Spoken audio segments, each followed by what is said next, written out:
Hi guys, அனைவருக்கும் வணக்கம். Welcome back to our channel. இன்றைக்கி பார்த்தீங்கன்னா நம்ம இந்தியன் 2 படத்தோட ரிவ்யூ தான் பார்க்க போகிறோம். இந்தியன் 2 திரைப்படம் பார்த்தீங்கன்னா பயங்கரமாக எதிர்பார்த்துட்டு இருந்தாங்க. அதே போல் கமல்ஹாசனாக இருக்கட்டும், சங்கர் சாராக இருக்கட்டும், எல்லாருமே எல்லா இடங்கள்லையுமே ப்ரமோஷன் பண்ணிட்டு இருந்தாங்க. இந்த படத்துக்கான எதிர்பார்ப்புகள் பார்த்தீங்கன்னா நாளுக்கு நாள் அதிகரிச்சுக்கிட்டே இருந்து எல்லா மேடைகள்லையுமே கமல்ஹாசன் பார்த்தீங்கன்னா நான் பார்ட் 2 ஒத்துக்கிட்டதுக்கு காரணமே நான் பார்ட் 3க்கு தான் ஒத்துக்கிட்டேன் அப்படிங்கிற மாதிரி விஷயங்கள்லாம் சொல்லிட்டு இருந்தாரு.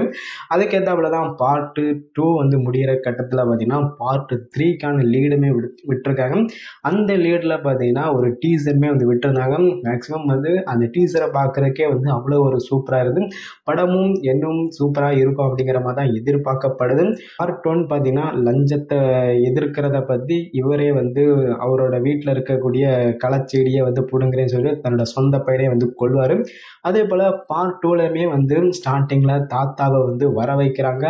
வந்ததுமே தாத்தா பார்த்தீங்கன்னா அவரே களத்தில் இறங்காமல் உங்கள் வீட்டில் இருக்கக்கூடிய களச்செடிகளை நீங்களே பிடுங்குங்க அப்படின்னு சொல்லிட்டு அங்கே இருக்கக்கூடிய இளைஞர்கள் கையில் கொடுத்துட்றாரு.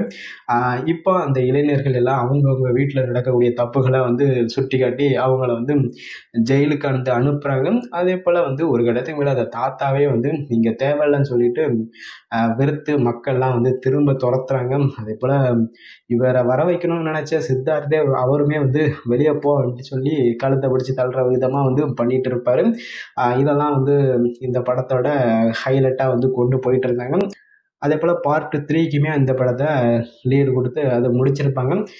அதே போல் இந்த படத்தில் பாடல்கள் பார்த்திங்கன்னா அந்த தாத்தா வராரு கதிரை விட போகிறாரு அப்படிங்கிற ஒரு பாட்டு மட்டும்தான் கொஞ்சம் கேட்குற வகையில் ஒரு வைப் பண்ணுற மூட்டில் தோணுச்சு. பட் மற்ற பாடல்கள்லாம் அந்தளவுக்கு ஒரு பெரிய இம்பேக்டே கொடுத்த மாதிரி தோணலை எனக்கு பார்த்திங்கன்னா.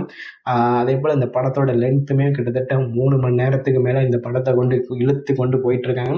பட் 3 மணி நேரம் கொண்டு போகிற அளவுக்கு இந்த படத்தில் அளவுக்கு காட்சிகள்லாம் விறுவிறுப்பாக இருக்கா அப்படின்னு கேட்டிங்கன்னா அந்தளவுக்குலாம் இல்லை. பயங்கர ஒரு தொய்வாக தான் இருக்கும். இந்த படத்தோட காட்சிகள்லாம் பார்க்கும்போது ஒவ்வொரு சீனுமே லென்த்தாக கொண்டு போயிருக்காங்க.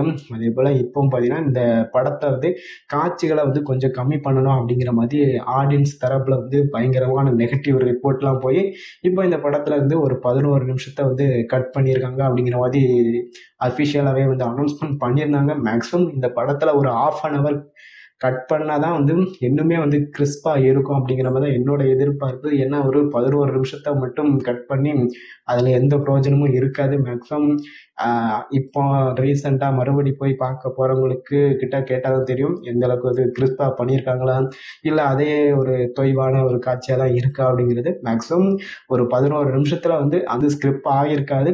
பட் இன்னும் ஒரு 30 நிமிஷம் கட் பண்ணியிருந்தாங்க அப்படின்னா தான் இந்த படம் இன்னுமே அருமையாக இருந்திருக்கும். பார்த்தவங்களா இருக்கட்டும், அதே போல் ரிவ்யூவில் சொன்னவங்களா இருக்கட்டும், எல்லாருமே ஒரு விஷயத்தை இதை தான் மென்ஷன் பண்ணியிருந்தாங்க.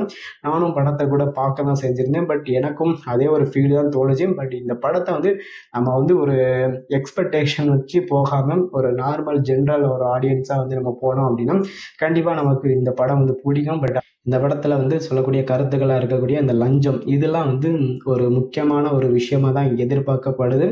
பட் ஆனால் யாருமே இந்த இப்போ இருக்கக்கூடிய காலகட்டத்தில் அதெல்லாம் எல்லாம் கிரிஞ்சி பூமர் அப்படிங்கிற மாதிரி ஒரு விஷயத்துக்களை கொண்டு அடைச்சிருவாங்க. அதனால் இவங்க இன்னுமே இந்த கதையில் சுவாரஸ்யமாக விஷயங்களை வச்சிருக்கலாம். பட் இது வெளியே சொல்லக்கூடிய விஷயங்கள்லாம் பார்த்தீங்கன்னா பார்ட் 3யாக கொண்டு வர படத்தில் பார்த்தீங்கன்னா இந்த படம் ஒரே பார்ட்டாக வரக்கூடிய விஷயமாக தான் இருந்துச்சு. பட் எக்ஸ்ட்ரா இவங்க ஏகப்பட்ட சீனை எடுத்ததுக்கு அப்புறமா லென்த் அதிகமாக இருக்கிற காரணத்தினால இப்போ சங்கர் இந்த லென்த்தாக இருக்க சீனை வெட்டி தூர போடுறதுக்கு மாற்றப்பட்டு மொத்தத்தையும் பார்ட் 3யை தனியாகவும் பார்ட் 2க்கு எக்ஸ்ட்ரா நிறைய சீன்ஸை உள்ள ஆட் பண்ணி இந்த பார்ட் 2 ரிலீஸ் பண்ணியிருக்காரு அப்படிங்கிற மாதிரி பேசப்படுது. பட் என்னை பொறுத்த வரைக்கும் இந்த பார்ட் 2ல் சொல்லக்கூடிய விஷயத்த அந்த 3 மணி நேரமும் சொன்னதுக்கு பதிலாக அதில் ஒரு கிறிஸ்பாக ஃபர்ஸ்ட் ஹாஃப் வரைக்குமே கொண்டு சொல்லிட்டு இப்போ பார்ட் 3ல் ரிலீஸ் பண்ணக்கூடிய அந்த சீனை செகண்ட் ஹாஃபுக்கு கொண்டு வந்திருந்தாங்க அப்படின்னா இந்த படம் ஒரு வெற்றி படமாக அமைஞ்சிருக்கும். மேக்ஸிமம் தமிழ் சினிமாவில்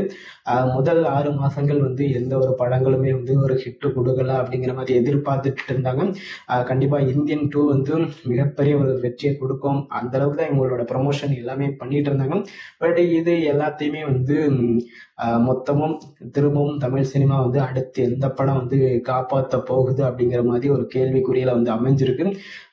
நெக்ஸ்ட் வந்து ராயன் அந்த படம் தான் வந்து ரிலீஸ் ஆக போகுது. அதுவாச்சும் தமிழ் சினிமாவை அடுத்த கட்டத்தை கொண்டு போகுது அப்படிங்கிறத பார்ப்போம். நீங்க உங்களோட கருத்துக்கள் என்ன? இந்தியன் 2 உங்களுக்கு பிடிச்சிருந்தா இல்லையா அப்படிங்கிற உங்களோட கருத்துக்களை கமெண்ட் பண்ணுங்க. அதே போல உங்களுக்கு இந்த வீடியோ பிடிச்சிருந்தா லைக் பண்ணுங்க, சேனலை சப்ஸ்கிரைப் பண்ணுங்க. வேற ஒரு வீடியோல உங்களை சந்திக்கிறேன்.